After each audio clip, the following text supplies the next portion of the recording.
Pending బిల్లుల విషయంలో రాష్ట్ర ప్రభుత్వం సుప్రీంకోర్టులో దాఖలు చేసిన పిటిషన్లో తదుపరి విచారణ వాయిదా పడింది.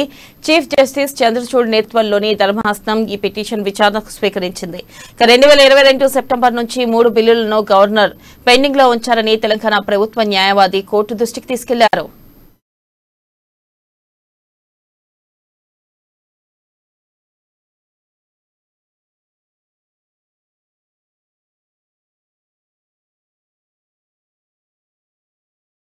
ఇక గవర్నర్ కొన్ని బిల్లులను ఆమోదించారని అందుకు సంబంధించిన వివరాలను సొలిసిటర్ జనరల్ తుషార్ మెహతా కోర్టుకు సమర్పించారు.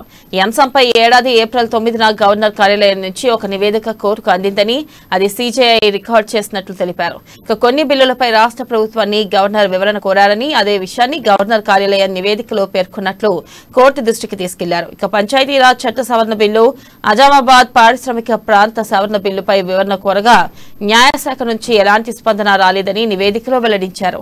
ఇక వాదనలు విన్న ధర్మాసనం పెండింగ్ బిల్లుల విషయంపై తదుపరి విచారణను 2 వారాలకు వాయిదా వేసింది.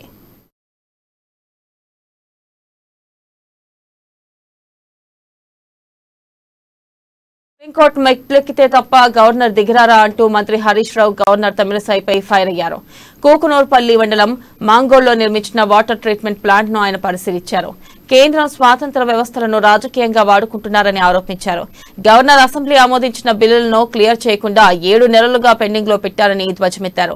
దీని వెనుక రాజకీయం ఏంటనే విషయం అందరికీ గమనించాలన్నారు. ఇక సుప్రీంకోర్టుకు వెళ్లి కేసులు వేస్తే తప్ప బిల్లులు ఆమోదించని పరిస్థితి ఏర్పడిందన్నారు. రాష్ట్ర ప్రగతిని బీజేపీ అడ్డుకునేందుకు అన్ని కుట్రలు చేస్తుందని ఆరోపించారు.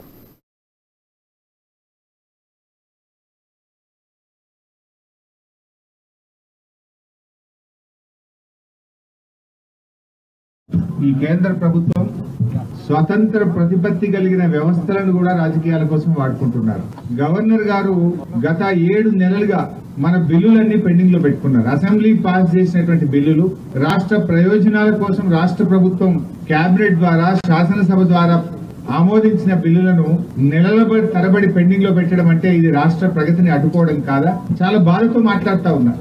మన రాష్ట్ర చరిత్రలో ఎప్పుడు కూడా అసెంబ్లీ పాస్ చేసిన బిల్లు తెల్లారి వరకే గవర్నర్ గారు ఆమోదించేవారు. ఎక్కువ 3 రోజులు, 5 రోజులు, వారం రోజులు, 6 నెలలు, 7 నెలలు బిల్లులు ఎక్కడన్నా ఆగినాయి అంటే ఈ రోజు మన రాష్ట్రంలో గవర్నర్ గారి దగ్గర ఆగుతా ఉన్నాయి. ఇది అందరికీ తెలుసు. ఎందుకు ఆగుతున్నాయి, డైరెక్షన్లు ఎవరు ఇస్తున్నారు, దీని వెనుక ఉన్న రాజకీయం ఏందనేది ప్రజలు కూడా అర్థం చేసుకుంటున్నారు కదా.